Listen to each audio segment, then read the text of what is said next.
Hoje vamos falar um pouquinho sobre um procedimento que antecede o estudo genético dos embriões. Vamos falar sobre a biópsia embrionária. É um procedimento muito delicado, muito sutil, muito preciso e que é feito dentro das clínicas de reprodução.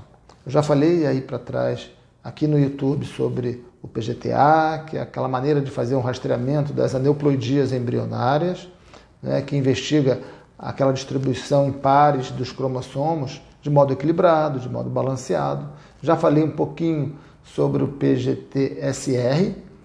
Ainda estou devendo falar alguma coisa sobre o PGT-M e o PGT-P, mas hoje vamos dar uma paradinha e falar sobre a biópsia embrionária, porque para fazer qualquer tipo de análise dos embriões, nós precisamos antes ter um preparo para que aí sim a gente consiga fazer essa análise. Esse preparo é feito a partir de algumas células retiradas desses embriões, numa fase bem própria, bem específica, que nós o chamamos de blastocisto.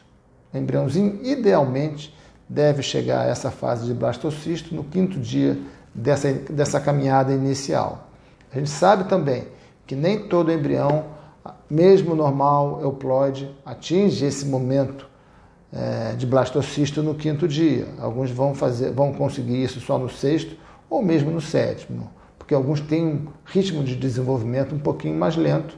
Existe uma diferença prática, mesmo que esses embriões sejam também normais, euploides, com relação às taxas de gravidez e às taxas de nascimento. Num outro momento a gente vai falar um pouquinho sobre isso, mas hoje vamos nos ater aqui, vamos prestar atenção aqui somente no procedimento de biópsia embrionária. Nesse momento em que o embrião é chamado de blastocisto, ele só pode ser chamado de blastocisto porque tem alguns critérios muito importantes. É como se fosse uma bolinha microscópica envolvida por uma membraninha muito fina chamada zona pelúcida. Num polo dessa bolinha, que é o embrião, tem uma massa de células compacta,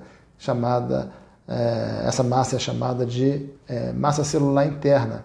E é a partir desse grupo de células que o embrião vai se diferenciar e vai surgir com a forma que a gente espera, né?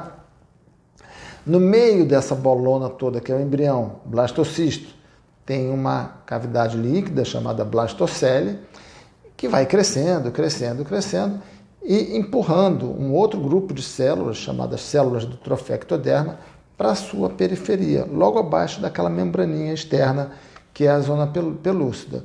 Então, como é que a gente faz, então, essa retirada de material para fazer o estudo genético? Usando um equipamento muito preciso, à base de laser, a gente faz um furinho bem pequenininho nessa membrana, que é a zona pelúcida.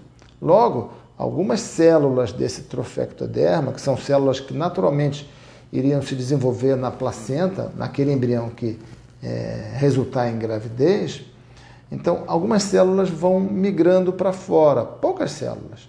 Então o que a gente faz? A gente consegue captar, recolher essas células, fazer um preparo especial num tubinho, num tubete bem pequeno, e esse material preparado devidamente é enviado, conduzido às clínicas de análise genética.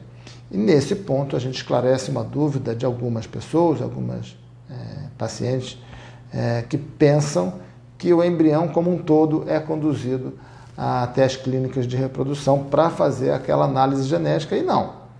O que é enviado, os embriões, eles nunca deixam as clínicas de reprodução, eles nunca saem aqui de pertinho da gente. O que é enviado são esses tubinhos, esses tubetes especiais, com esse preparado especial que serve para a gente fazer a análise específica daquele embrião.